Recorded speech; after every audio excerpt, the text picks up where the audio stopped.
So while we contemplate what the flux and what's going on, I think it's an opportunity to really look at where we're going, and that is the future is flux.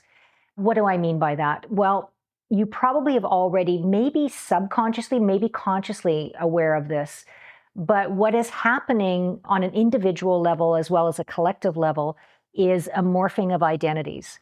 And what I mean by that is who we thought we were before disruption and change, who we are as we go through disruption and change, and who we're becoming. And so the morphing of identities, on social media, you see a lot around self-regulation and sovereignty and nervous system regulation and all of those concepts, which, again, this is one of the positives around social media, is bringing these psychology ideas to the masses so that more and more people all at once are being informed about what it means to be psychologically aware and self-aware. So I think that's absolutely a positive of what's been going on with all the social media flux and the news flux and everything that we hear, is we're getting more and more awareness around what we can do as individuals and what it means to be healthy in our mind and to have mental wellness. And so the future is flex is really around, it's more than mind, but the mind is where we're sort of recognizing we have to have a healthy mindset. And so this isn't positive thinking, and this isn't spiritual bypassing, and this isn't, radical optimism where I'm asking you to look at things with a rosier view than how it really is. What I'm talking about with morphing of identities is we're really getting into that heightened level of self-awareness. It's that level of self-awareness where you can observe yourself and your thoughts. You can observe yourself and your reactions. You can observe yourself in your life. And in that observation, you're able to self-analyze where you might need to make a tweak in your approach or in your behavior. And I can speak very personally to this. In the last year, 2 years, I've gone through a very life-transforming disruption and change. And in that time period, I was able to observe myself as who I was prior to the disruption and the life change and how I lived my life, which when I look in hindsight, everything had to be fast, everything had to be now, everything had to progress towards something, very focused on goals and outcomes and, speed. And I think a lot of us can relate to that. And then post-pandemic, I think, again, we all sort of readjusted after that, where we went, oh, wait a minute, what's really important? And I think our heightened awareness around family time and having our downtime became important. And that was sort of the era of virtual work being the new norm. And then also with all the disruptions that have been going on in the last little while, being able to recognize, okay, who am I without all of the noise? And again, using myself as an example, pre-life disruption, before all the noise, it was getting somewhere and trying to get there fast. And that's partly our personality. My nature is that way. But also part of it can be if we're willing to look at ourselves. And I personally do that as if I'm going to be talking about and writing about this, I have to be living it.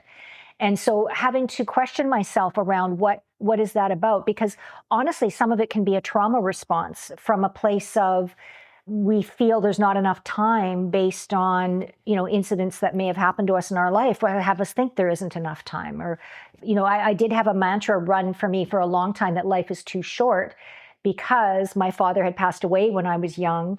And so that gave me a sense of urgency. And by the way, urgency is okay. Like if we're living our lives to live our best lives through urgency, I feel like that is a call from our higher self to live a better life. But if speed is driving us for achievement and there's no joy in it, it's just simply trying to get to some place. And then once you get there, realizing it's not what you thought it was going to be.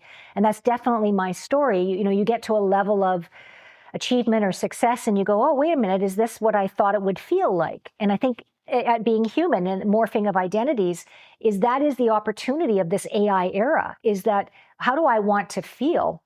I'm a huge fan of Peter Crone, and he talks about this, that we all keep striving for this future. Sometime in the future, I'll feel better or I'll achieve something.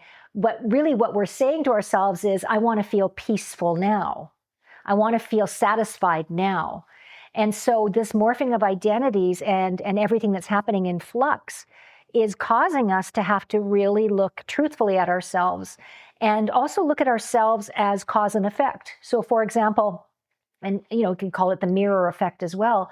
But for example, if something is going on in my life, or I created a situation in my life and I feel a victim of it, or I feel like it happened to me, then I'm actually not going to be responding to what's going on in my life from a place of self-responsibility.